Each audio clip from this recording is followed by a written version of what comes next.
Miriwe neza nongeye kubasuhuza mu izina rya Yesu Kristo. Amazina yanjye nitwa Niwe Paulin. Ndashima Imana kubw'uyu munsi kuba yemeye ko twongera kuganira ijambo ryayo, ijambo ritanga ubuzima, ijambo ritanga amahoro, ijambo ritanga umunezero, ijambo kandi ritanga ibyiringiro by'ejo hazaza. Uyu munsi rero ndashima Imana ko yongeye kwemera ko tugiye kuganira ku ijambo ryayo. Ndabasuhuza mwese aho muri, ndizera namwe muri amahoro, abatameze neza, abo bari kunyura mu bibazo, abari kunyura mu bigeragezo bindi bitandukanye, ndabizeza neza ko hari Imana ikomeye, hari Imana itanga ubuzima, hari Imana ishobora byose, hari Imana ishobora gukura umuntu mu bibazo arimo ikabasha kongera kandi kumuha ubundi buzima no kumuha ibindi byiringiro by'ejo hazaza. Niyo mpamvu rero nkubwira neza ngo ntugire ikibazo, ntukuke umutima, kuko Imana yita kuri wowe, nk'uko muri Yeremiya ibice 29:11 tubwira ngo Imana izi ibyo yibwira kutugirira ko ari amahoro atari ibibi, kugira ngo itureme umutima w'ibyiza by'ejo hazaza. Niyo mpamvu rero ninginga kugira ngo wowe uri ahantu ufite umutima ubabaye, ufite umutima utaye ibyiringiro kubera ibibazo cyangwa se ibigeragezo uri kunyuramo, hanga amaso Uwiteka, hanga amaso Kristo, agufitiye igisubizo kandi yiteguye kugutabara. Ndashima Imana rero kubw'uyu munsi, ndagira ngo tuganire ku ijambo twavuze ubushize rivuga ku rukundo dukunda Imana, ariko ndabivuga ku gice cya kabiri. Naye nabijeje neza ko tuzaganira ku gice cya kabiri kijyanye n'urukundo dukunda Imana. Uyu munsi rero tugiye kukivugaho, hanyuma dusoze. Ni inyigisho ndende, ariko uyu munsi ndifuza ko tuyisoza kugira ngo nirinde gukora ibice byinshi. Uyu munsi nagerageje guhuza ibyanditswe bimwe na bimwe bishobora kuduhereza umwanzuro mwiza, kugira ngo tuvanga tumaze gusobanukirwa neza urukundo dukunda Imana. Mbere rero yuko twinjira muri iki cyanditswe cyangwa se twinjira muri iyi nyigisho, ndagira ngo tumaze dushime Imana and then tumve icyo Imana yaduteguriye kuri uyu munsi. Data, ndagushimiye kubw'uyu munsi udasanzwe. Ndagushimiye ko wongeye kwemera ko tuganira ijambo ryawe ryahozeho kera, ijambo ryawe ryadutanze kubaho. Ndinginga kugira ngo imitima yacu muri aka kanya yagukire kumva icyo ugiye kutuganiriza mu izina rya Yesu Kristo. Icyo nsaba ni uguhagarika amajwi yose, ndahagarika amajwi yose atavuga gukomera kwawe, ndahagarika intekerezo zose zitavuga gukomera kwawe, ndahagarika imbaraga zose zishobora kwitambika ku bw'aka kanya mu izina rya Yesu Kristo. Mwuka wera amanuke atuganirize, avugane n'imitima yacu kugira ngo tubashe guhishurirwa byinshi cyane kubw'iri jambo, tubashe kurigenderamo no guhinduka ku bwaryo, kuko uri Imana igira neza. Urakoze kubw'uyu mwanya, ntaba ari njyewe aba ari wowe uvuga, ntaba ari njye ugira icyo nkora icyo ari cyo cyose, ahubwo aba ari wowe ugaragara mu izina rya Yesu Kristo, kuko icyubahiro cyose, ibyo dukora byose, icyubahiro cyose gikwiriye kukugarukira. Urakoze kubw'uyu mwanya, izina ryawe niriganze, ni mu izina rya Yesu Kristo nsenze nizeye, amen. Ndashimira Imana rero kubw'uyu munsi tugiye kuganira, nk'uko tumaze kubibona mu haruguru, kuri parti ya kabiri cyangwa se igice cya kabiri cy'inyigisho twize ubushize. Abatarabashije kwibona bashobora kumanuka hasi gatoya, hariho igice cya mbere cy'inyigisho twari twise urukundo dukunda Imana cyangwa se uburyo dukunda Imana.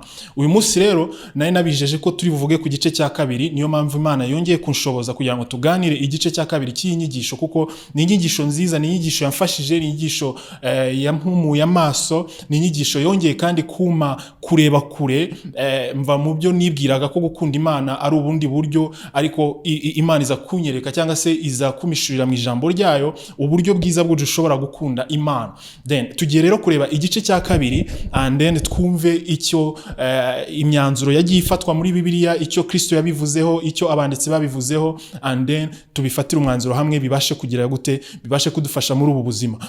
Hari cyanditswe twari twabonye twahagazeho, twasomye ibyanditswe byinshi, ariko hari cyanditswe twasomye twahagazeho kiri muri Yohana igice cya 21 umurongo wa 15, aho twabonye Petero, Kristo igihe yaramaze kuzuka, and then amaze gusangira n'abigishwa be, abaza Petero, aramubaza ngo Petero urankunda? Igihe amubaza niba mukunda inshuro 3, abaza Petero ngo Petero urankunda? Petero aramubwira ati mwami urabizi ko ngukunda. Imana iramubwira cyangwa se Kristo aramubwira ngo ragira abana b'intama zanjye. Arongera aramubaza inshuro ya kabiri, aramubwira ngo Petero urankunda? Petero aravuga ngo mwami urabizi ko ngukunda. Aramubwira ati niba unkunda ragira intama zanjye. Arongera amubaza ubwa gatatu ku nshuro inshuro ya gatatu ndetse bibabaza na Petero mu mutima impamvu Kristo amubajije inshuro zigera kuri 3 niba mukunda. Petero aramubwira ati mwami urabizi kandi uzi byose, uzi yuko ngukunda. Aramubwira ati niba uzi ko niba unkunda rero ragira intama zanjye. Twarabibonye neza ko Kristo impamvu yamubajije inshuro 3 ntabwo ari ukubera ko yari ayobewe ko Petero ari bumusubize ko amukunda, ahubwo yagiraga ngo yumvishe Petero abanze yumve neza, avuge ibintu yabanje gutekerezaho neza koko niba mukunda, niba akunda Kristo. Kuko iyo umuntu akubajije inshuro 1, 2, 3 abagira ngo ube convinced mu mutima wawe, cyangwa se ibyo uri gusubiza ubanze ubishikameho wumve niba koko ibyo uri gusubiza ari ukuri. Mu yandi magambo Petero aho yari ari we yumvaga koko ibintu ari gusubiza ari ukuri, niyo mpamvu no ku nshuro ya 3 byamubabaje, byamukoze ku mutima. Ariko Yesu intention yari afite, yabazaga Petero kugira ngo amwumvishe neza ko ibintu arimo aramubwira aribwira ko amukunda, ariko mu by'ukuri ntabwo amukunda uko bikwiriye. Kubera iki? Kubera ko iki kibazo iyo aza no kukimubaza mbere yuko amugambanira, murabizi neza ko na mbere yuko amugambanira Petero Kristo yaramubwiye ngo inkoko itarabika 3 urabunyihakanya. Aramubwira ngo mwami ibyo ntibishoboka, ahubwo byapfuma pfana nawe, cyangwa se byapfuma uko bari bukugire nanjye abari ko bangira, aho kugira ngo nkwihakane. Yumvaga bidashoboka, ariko Kristo yarebaga mu mutima uburyo Petero amukunda atari ko bikwiriye. Niyo mpamvu yamubwiye ati niba uko kunkunda bizagaragarira uko uzafata intama zanjye, cyangwa se bizagaragarira uko uzashumba abana b'intama zanjye. Mu yandi magambo kunkunda kwawe bizagaragarira uko uzabana n'abandi, uburyo uzagendana na bagenzi bawe, uburyo uzafata zino ntama nibyo bizanyereka uburyo unkunda. Ntago kunkunda bizaterwa n'amagambo ukora. Twabonye neza ko gukunda Imana bidaterwa n'amasengesho menshi, bidaterwa na Bibiliya uzi, bidaterwa n'ijambo ry'Imana uzi mu mutwe. Twabonye neza ko gukunda Imana ni uburyo ubana na bagenzi bawe, cyangwa se n'inshuti zawe, cyangwa se n'abakugaragiye ku ruhande rwawe umunsi ku wundi. Yesu ashimwe.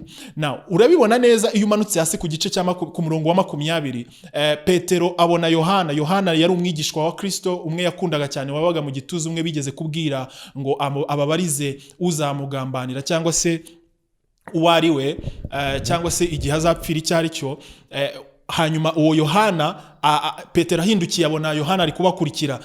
Yesu yaramaze kumubwira ku gice cya 19, aramubwira ngo wowe kera warikenyezaga ufite imbaraga, ariko igihe kigiye kuzagera ntubagukenyeza. Icyo gihe arimo aramubwira iby'urupfu rwe. Hanyuma rero abonye Yohana aramubwira ati se uyu we azamera ate? Yesu aramubwira ati niba nshaka ko ankurikira kugeza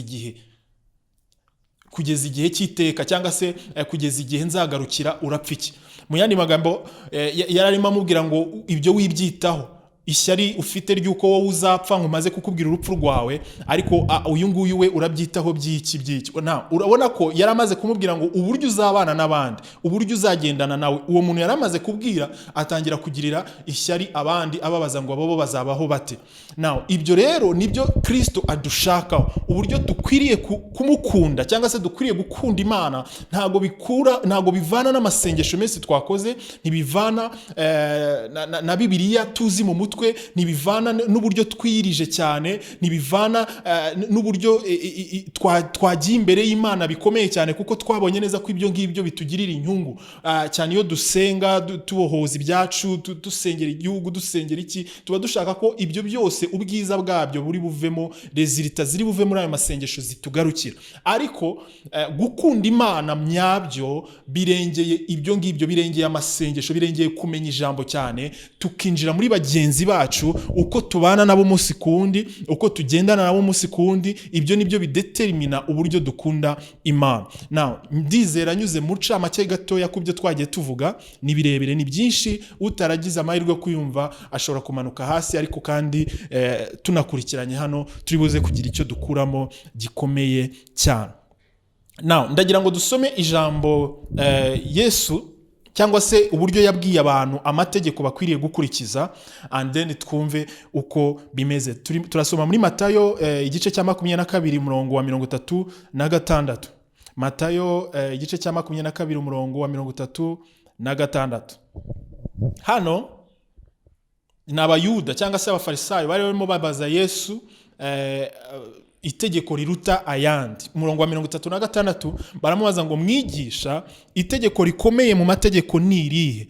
nawe aramusubiza ati ukundishe Uwiteka Imana yawe umutima wawe wose n'ubugingo bwawe bwose n'ubwenge bwawe bwose. Iryo ni ryo tegeko rikomeye ry'imbere. Muri kubyumva neza? Iryo ni ryo tegeko rikomeye ry'imbere. Now umurongo wa 37 uravuga ngo umurongo wa 39 uravuga ngo n'irya kabiri rihwanye naryo ngiri, ukunde mugenzi wawe nk'uko wikunda. N'irya kabiri rihwanye naryo cyangwa se rihuye naryo. Mu yandi magambo ni amategeko abiri arimo itegeko rimwe.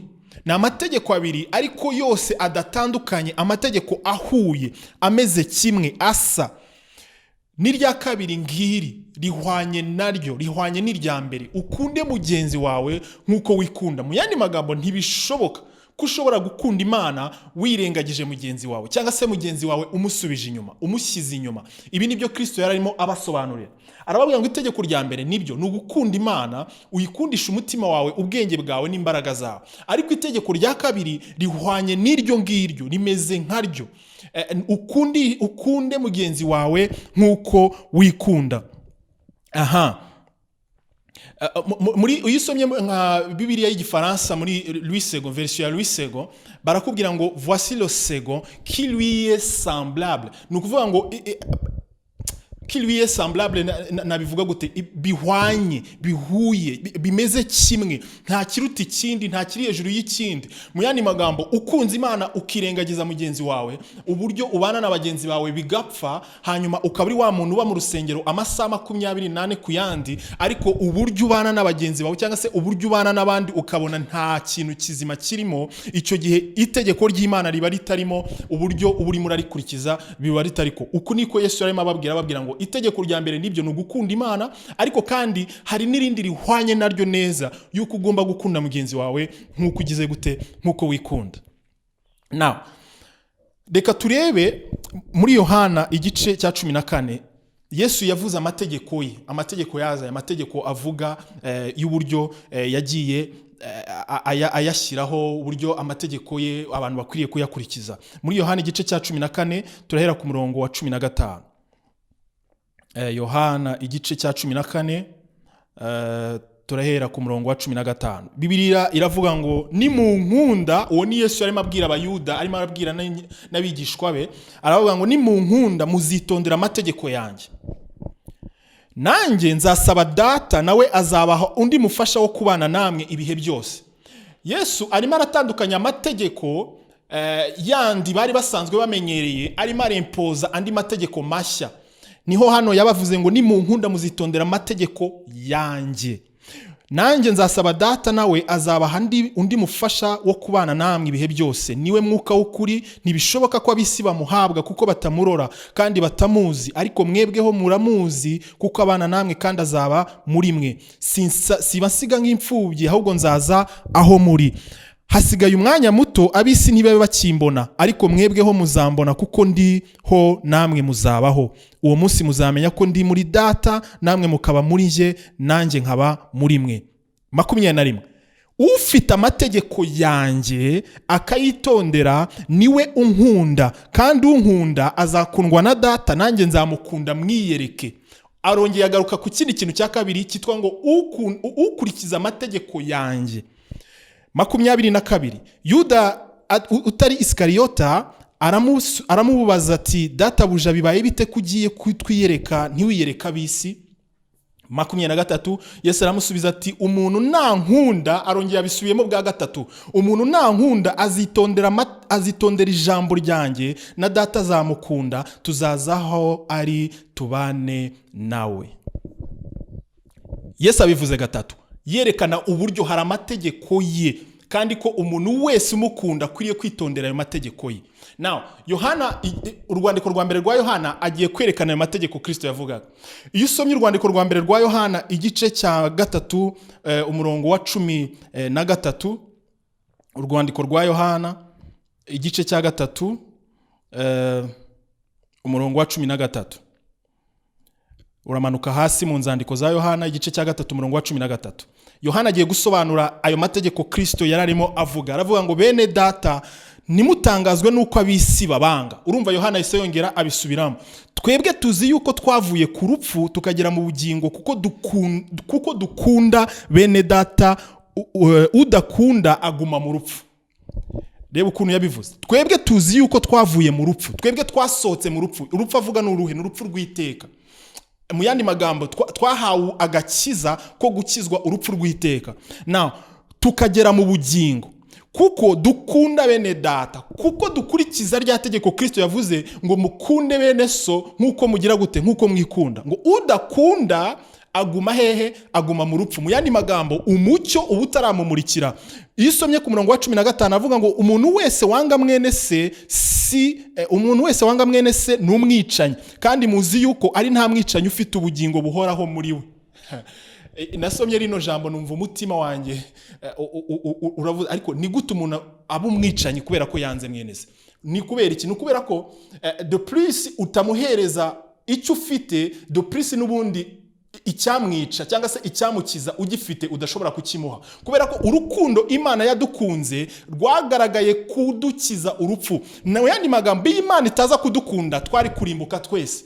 Nibyo Yohana arimo aravuga hano. Mu yandi magambo nawe iyo udakunze mwene so ni nko kuvuga ngo nanjye iyo Imana itaza kunkunda nari kuba ndi hehe, cyangwa se ibyo icyamukiza cyangwa se icyamugirira neza kuba ntakimuhaye n'urupfu yaba afite sinshobora kugira gute, sinshobora kurumukiza. Umurongo wa 16 ngo iki nicyo kitumenyesha urukundo icyo ari cyo, nuko Yesu yatanze ubugingo bwe ku bwacu, natwe igidukwiriye nuko twatanga ubugingo bwacu ku bwa bene data. Now ariko se ufite byose mu isi akareka ko mwene se akennye akamukinga imbabazi ze, urukundo rw'Imana ruguma muri we rute? Bana bato, twe gukundana urumamo mu magambo cyangwa ku rurimi, ahubwo dukundane mu byo dukora no mu by'ukuri. Iki nicyo kizatumenyesha ko turi ab'ukuri, tukabona uko duhumuriza imitima yacu. Duhumuriza imitima yacu imbere yayo, nubwo imitima yacu ducira urubanza kuko Imana iruta imitima yacu. Na umurongo wa 22 kugeza ku wa 24 haravuga ngo kandi icyo dusaba cyose tugihabwa nayo kuko twitondera amategeko yayo tugakora ibishimwa imbere yayo.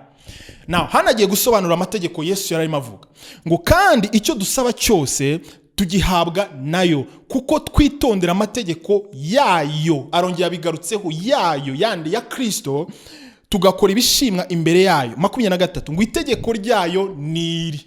Now agiye kurivuga rero ngo nuko twizera umwana wayo Yesu Kristo, twarangiza irya kabiri tugakundana nkuko yagize gute, nkuko yadukunze. Itegeko rya mbere ngo nuko twizera umwana wayo Yesu Kristo, ariko kandi ngo tugakundana nkuko yagize gute, nkuko yadukunze. Iryo ni ryo tegeko Kristo yavugaga hariya amategeko ye yuko dukwiriye gukundana nkuko yagize gute, nkuko yadukunze. Ayo niyo mategeko Kristo yashyizeho cyangwa se yazanye ku buryo iyo ukunze cyangwa se iyo ugendanye na mugenzi wawe uko bikwiriye uba wujuje amategeko yose. Yavuze ngo urukundo rukubiyemo amategeko yose, aryamwe yose mwirwaga mwibwira ko mushobora gukurikiza. Paulo abisubiramo neza cyangwa se abivuga neza atandukanya amategeko mu gice cya 3 murongo wa 27, abivuga neza atandukanya amategeko yo kwizera n'amategeko y'imirimo cyangwa se n'amategeko y'imihango. Iyo usomye icyo gice cya 3 mu Baroma umurongo wa 27 ubona neza Paulo atandukanya, avuga ko amategeko y'imirimo atandukanye rwose n'amategeko yo kwizera. Amategeko yo kwizera na yahe? Na yanga yatumaze kubona ngo ukunda Imana nkuko n'umutima wawe wose n'ubwenge bwawe wese n'imbaraga zawe zose, ikindi ukundishe mugenzi wawe, ukunde mugenzi wawe nkuko wikunda. Now ku murongo wa 17 kugeza ku wa 18 hari ijambo hano yavuze rikomeye cyane.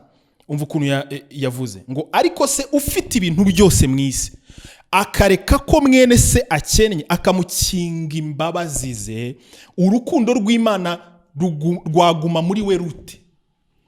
Ngo ufite ibintu byose mu isi akareka mwene se akennye akamukinga imbabazi ze, ngo urukundo rw'Imana rwaba muri we rute? 18 ngo bana bato twe gukundana urumamo mu magambo cyangwa mu rurimi, ngo ahubwo dukundane mu byo dukora no mu byo kuri. ni gute umuntu ashobora gukunda undi urumamo cyangwa se akamukinga imbabazi ze yitwaje imbabazi za Kristo, yitwaje uburyo agendana na Kristo? Ni gute umuntu ashobora kugukinga imbabazi? Ni gute umuntu ashobora kugukunda urumamo akabivuga ku munwa gusa, akabivugisha ururimi gusa, ariko bitari ku mutima? Ibyo bintu bibaho. Nicyo kintu twita mu bantu twese tuzi, twita uburyarya. Niyo mpamvu Yesu yabwiye abafarisayo, arabwira ngo mwa bafarisayo b'indyarya mwe, bari abantu bakundana urumamo, bari abantu bakundisha Imana kuri mwe. Yarababwiye ngo mwebwe munkundisha ururimi gusa, ngo ariko mitima yanyu mbakure. Mu yandi magambo, iyo ukundisha umuntu urumamo, iyo umukunda urumamo cyangwa se ukamukunda ku rurimi gusa, ntibibe mu bikorwa cyangwa se ntibibe mu byo ukora, icyo gihe uri kumukunda urumamo, uri kumukinga imbabazi zawe. Hari umuntu ushobora kuza akakubwira ikibazo afite, akakubwira ngo mwene data, nukuri ndashonje, nukuri mfite inzara, ufite ibiryo, ufite n'amafaranga ushobora kumuha, nukuri kandi urayafite, ariko ukamubwira ngo mwene data, ndumva bibabaje, ndumva ubabaje, nukuri ndumva icyo kintu gikwiriye gukemuka, reka tugifatire iminsi tugisengere. Hari ibintu bidakwiriye gusengerwa. Niba ufite icyo kumukorera, kimufasha ako kanya, wijya mu masengesho, wimukinga imbabazi zawe, wimukinga ikibaba cy'amasengesho ugiye kumuhereza. Ntabwo gukunda Imana twabibonye ari amasengesho menshi. Gukunda Imana ni ugugira ukubana n'abagenzi bawe kandi ugakemura ibibazo byawe hagati yabo. Yesu yigeze abwira abafarisayo, arababwira ngo mwebwe nimujya gutura ituro, ukabanza ukamenya neza ko mugenzi wawe mufitanye ikibazo, risigaho ngaho banza ugende, kuko icy'ingenzi si ituro ugiye gutanga, icy'ingenzi si ibikorwa ugiye gukora, icy'ingenzi ni uko mugenzi wawe mubanye amahoro. Ibaze rero kuba umuntu aje kukubwira ikibazo ukamukinga imbabazi zawe, ukamubwira ngo mwana wanjye, nanjye nakomeze, ni ukuri reka dusenga Imana igira ikigufasha, cyangwa se ukamubwira ngo reka tujye mu masengesho, kandi koko ukamusengera ubikunze. Ariko amasengesho ntabwo ariyo ya mbere akwiriye gufasha uwo muntu. Icyo Imana ikeneye, n'ubundi Imana nijya kumufasha irakoresha umuntu umeze nkawe kandi ufite amafaranga nk'ayo ufite. Rero wikwirirwa ujya mu masengesho, ahubwo wimukinga imbabazi zawe, mufashe ikibazo. Niba ashonje umuhe ikiro cy'umuceri niba ugifite, niba ashonje ugira icyo umufasha, ariko wimukinga imbabazi, kuko urukundo rw'Imana ruzagaragarira aho ngaho, ntabwo ruzagaragarira mu minsi 3 y'amasengesho ugiye gufata ngo umusenge kandi igisubizo kiri mu biganza byawe. Ibi nibyo barimo baragira gute, barimo baratubwira. Uzasanga hari abantu dukunda Imana tugasiga mu rugo byacitse. Umukozi icyambere cyo muri quartier batuzi nk'abantu batameze neza, mu rugo ni byacitse, tuvuga nabi, nitwe bambere dukata abakozi, nitwe bambere tutabahemba neza, nitwe bambere tuvuga nabi mu rugo, ariko ugasanga mu ikanisa turabambere mu kuvuga Imana. Yesu yigeze atanga urugero twararubonye ubushize mu nyigisho ya mbere. Atanga urugero rw'umusamariyakazi wanyuze mu nzira hahurira n'ibibazo, hanyuma bamaze kumukubita haza umutambyi, haza umurewi, bamucaho baragenda. Abo bose bari bagiye mu isinagogi bagiye gusenga, ngo ariko himanukira umunyamahanga, umusamariyakazi. Arangije aramufata, aramukorera ibyo amukorera byose, twarabisomye. Arangije amwomora inguma, amujyana ahantu mu nzu, amwishyura amafaranga, aravuga ati ndetse musigaremo umurwaza, nandi azasigara nzayishyura.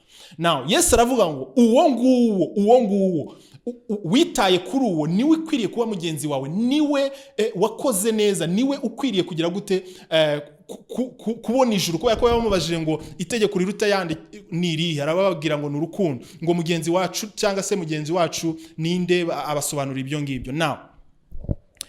Kuba ushobora kuva mu rugo ukajya gusenga cyangwa se ukajya mu rusengero usize mu rugo byacitse, usize umukozi atanezerewe, usize mu rugo. Reka mbaho urugero, nigeze gusengera ahantu, ariko mbere yuko winjira warabanza ukatura ibyaha byawe, ugahagarara ku muhanda, ku muryango twahitaga igikarabiro. Hanyuma nkajya mva mu rugo, nirwo nari ngikizwa, nari naratangira guhinduka, nari natangira gusoma n'ijambo, nari nazi niyo biva niyo bijya. Nkajya mva mu rugo maze gutongana n'umukozi, maze kumubwira nabi, maze kuvugana n'umuvandimwe, maze kuvugana n'inshuti, maze kuvugana n'abaturanyi nabi, nkabasiga bababaye, bakavuga kuri ya muntu ni wa wundi usenga. Nkagenda, ariko nkagenda mvuga ni n'ubundi ndi bwihanira hariya, ngiye ndicara hariya mvuga ibyo nakoze nigendera. Rimwe na rimwe sinanabivuge, nkumva biteye isoni, nkabyihorera nkiyinjirira. Ariko ibyo ngibyo si cyo cy'ingenzi. amasengesho yawe azamo inkomyi kubera ko hari umuntu mutabanye neza wasize ababaye kandi amarira ye Imana irimo irayabona. Wewe wikinze ikibaba cyo kujya gusenga, ariko usiga umuntu ababaye mu mutima we, usiga umuntu ababaye mu rugo rwawe, usiga umuntu ashenguye umutima kubera wowe urangije ujya gusenga. Ni nk'uwo murewe, ni nk'uwo muyuda wanyuze imbere, uwo mutambyi wanyuze imbere y'umuntu wari wakubiswe, arangije amucaho avuga ngo ngiye ndi kwihuta, amateraniro yancitse, ariko Yesu ntiyamubonye neza nk'undi wamugezeho akagira gute, akamutabara. Niyo mpamvu uzasanga ibibazo byinshi mu rusengero kubera amashyari. Twakoranye, nabonye promotion, ntubyishimiye, ishyari rirazamutse, ugasanga twarwanye, twateranye ibipfunsi kubera ko hari icyo tutari kubona muri bagenzi bacu bakwiriye kujya imbere. Ariko iyo umuntu umwe ateye imbere, erega nawe ubusigaye gutera imbere. Ntabwo ari wowe ukwiriye kubanza buri gihe, reka n'abandi bagende, ariko nawe ejo uzagira gute, ejo uzagerwaho. Kandi iby'inyuma burya biba byiza cyane, kubera ko umuntu utarakoze mariage buriya mu bihumbi 2000, wakoze mariage mu bihumbi 2000, uri kuyikora uyu munsi cyangwa se uzayikora ejo, azayikora neza, kuko ibishya bihari ni byiza cyane kurusha ibyari biri mu bihumbi 2000. Reka rero kwirukanyira iby'aka kanya, tegereza niba mugenzi wawe agiriwe neza, shimira Imana kubwe, wigira ishyari, wizamura ishyari, kuko aho niho hazagaragarira urukundo ukunda Imana. Ntabwo ruzaturuka mu masengesho menshi usenga, ntiruzaturuka muri Bibiliya uzi mu mutwe cyane. Yesu ashimwe. Si ibyo gusa, imyenda tugira, uburyo dushobora kugendana n'abandi, umwenda dushobora gutanga. Niba ufite amafaranga ufitiye mugenzi wawe, ukumva kuyamwishyura cyangwa se kuyamuha bibaye ikibazo, ukumva ntushobora kumwishyura, ntushobora kumuhereza amafaranga ufite, ntushobora kumuhereza amafaranga yawe, ibyo kandi ukabibonera ntuyamwimwe kubera ko utayafite, ukanga kumwishyura kandi uyafite mu mufuka, uyafite muri wowe. Ibyo bizagaragarira he? Usanga abantu nk'abo turitanga, iyo habaye ikintu mu rusengero dutanga amafaranga, ariko twicaranye n'umuntu turi mu mwenda, twicaranye n'umuntu dufitiye amafaranga tugomba cyangwa se tugomba kwishyura. Niyo mpamvu Yesu yabwiye abantu, arababwira ngo ibya Kayisari mube Kayisari, iby'Imana mubihe Imana. Iby'Imana ni ibihe? Ni ibintu witegekaho, ni ibintu wigengaho, ni ibintu ufite bidafite ikibazo na kimwe muri byose. Ariko se ufite umwenda, hari ibintu utarishyura, hari abantu utarishyura, ufitiye umwenda, ariko ukavuga ngo aya mafaranga ngiye kuyafatanya afashisha umuntu. Uko gufasha umuntu ntago gukora imbere y'Imana, kubera ko niba umufashije, hari abandi wari ukwiriye kwishyura bafite imitima iri kukurega imbere y'Imana ko hari amafaranga ubafitiye utarabishyura. So tuve mu myenda, twishyura abantu, tureke kubakundisha urumama, tureke kubakinga ikibaba, tureke kubakinga imbabazi, twikure mu isoni, twikure mu byo twemeye, twikure mu mwenda. Niyo mpamvu Imana yabwiraga abantu akabwira ngo niba uhize umuhigo, ni ukuri byakarutwa nuko utakawuhize, nimba uwuhize unawugire gute, unawuhigure. Niba watse umwenda ukwiriye kuwishyura, kubera ko ntabwo ari ibintu dukunda kuvuga mwene data, n'ukuri urabibona, Yesu azangirira neza, azagira gute. Ntabwo Imana izakugira neza ngo uzishyura uko wabonye miliyari y'amadolari kuri konti. Ishyura mu mafaranga make ufite, ugaragaza ubushake bwo kwishyura, kuko ibyo bibazo dukunda guhura nabyo cyane. Niyo mpamvu dukwiriye kugira gute, dukwiriye kubivugaho. Yesu rero nibyo yarimo ababwira hariya, arababwira ngo mwikinga abantu kibaba. Yohana akabwira mwikinga abantu kibaba, mwibakinga imbabazi, ahubwo mugire gute, mubafashe uko bikwiriye. Ngiye gusoma indi 20 and then dusoze. Uyu munsi ntabwo rwose turi buje muri detail nyinshi, twarabivuze cyane ubushize. Tugiye gusoma urwandiko, tugumye kuri rwandiko rwa mbere rwa Yohana, igice cya 2 umurongo wa 9. Igice cya 2 umurongo wa 9 aravuga ngo kugeza kuwa 11, aravuga ngo uvuga ko ari mu mucyo akanga mwene se aracyari mu mwijima na bugingo n'ubu. Ukunda mwene se aguma mu mucyo, nta kigusha kiri muri we. Umvuye amagambo kunakome 11. Naho uwanga mwene se ari mu mwijima kandi agendera mu mwijima, ntazaho ajya kuko umwijima wamuhumye. Kubera iki? Ubundi umuntu uri mu mwijima n'umuntu utarakizwe. Bibiliya tubwira ngo umuntu wese wakiriye agakiza, umucyo uramumurikira, ababaye umwana w'Imana rwose byiteka. Umuntu rero ukunda Imana cyangwa se uwakijijwe mu magambo atabikuye ku mutima, uwo ngo ntashobora no gukunda mwene se uko bikwiriye. Ariko umuntu ukunda Imana akagendana na mwene se, uwo mwijima rwose ntuburi muri we, kuko niwe ugaragaza neza urukundo akunda Imana rukwiriye. Hano rero arimo aravuga ngo udakunda mwene se rwose aba ari mu mwijima, kandi ngo umucyo uba uri kure ye. Niyo mpamvu igihe cyose dukunda Imana tugomba kubigaragariza uko tubana n'abandi umunsi ku wundi. Ntago bituruka mu buryo twirije, ntago bituruka muri Bibiliya twafashe mu rugendo ngo twirirwe tuzenguruka iminsi, ntago bituruka mu minsi twamaze kanyarira. Oya, kuko ushobora kuva kanyarira warangiza ukasanga mugenzi wawe ahantu ari ukamukinga ikibaba. Ibyo niyo mpamvu Yesu yabwiye abayuda arababwira ngo umuntu utazakizwa kurusha abafarisayo uwo ntazabona ijuru. Abafarisayo bari abambere gusenga, bari abambere mu kuba mu rusengero, bari abambere mu kumenya ijambo, bari bazi imizingo y'ibitabo, ariko nta rukundo rwabaga mu mitima yabo. Iyo usomye igice cya 4 umurongo wa 10 kugeza ku wa 12, umurongo wa 10 kugeza ku wa 12 avuga ngo muri iki nimo urukundo ruri, si uko twebwe twakunze Imana, ahubwo nuko Imana ariyo yadukunze igatuma umwana wayo kuba impongano y'ibyaha byacu. 11 bakundwa, ubwo Imana yadukunze ityo natwe dukwiriye kugira gute? Dukwiriye gukundana. Umurongo wa nyuma ari nawo conclusion y'iyi nyigisho uri muri Yohana. Ugume muri icyo gice cya 4 manuke ku murongo wa 20, hasi ku murongo wa 20.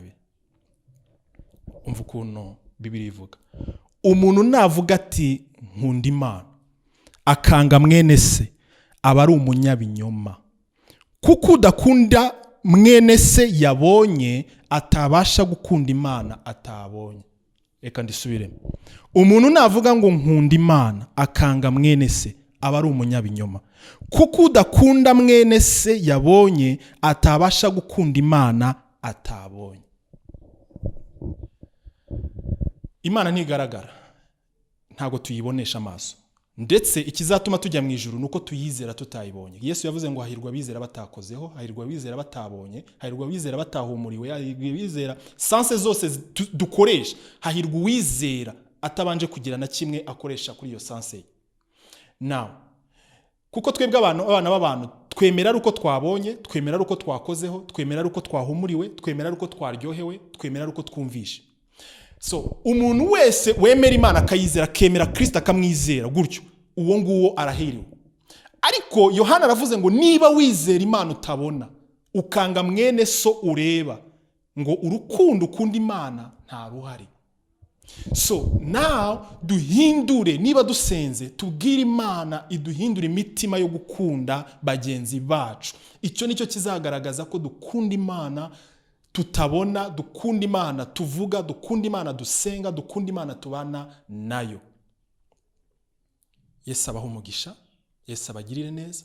Ndizera iri jambo rigize icyo rikora mu mitima yanyu, nanjye rigiye kugira icyo rikora mu mutima wanjye. Umunsi kundi ijambo iyo turyumvishe rigira icyo rihindura mu mitima yacu. Dusaba Imana tugendane n'abana bayo n'ubwoko bwayo, tugendane tutunge umutima wari muri Kristo Yesu, n'umutima utararobanuraga ku butoni, nkuko ijambo ry'Imana rivuga ngo Imana ntirobanura ku butoni.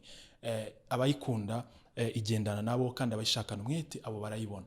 Tugendane n'abacu, tugendane nabo tubona mu nzira, tugendane n'ubwoko bw'Imana, tubane n'abantu amahoro, tubane n'abantu bose. Icyo gihe tuzagaragariza mu bantu batizera Imana ko turi abantu b'Imana koko by'ukuri, kuko abisi iyo bagukunze baba bafite inyungu bari bukuvomeho. Ariko twebwe ntago tukwiriye kugenda dukunda bagenzi bacu kubera inyungu turi bubavomeho. Oya, dukunda bagenzi bacu kuko Imana ariyo yabanje kudukunda. Imana ibagirire neza kandi bambike imbaraga. Shalom.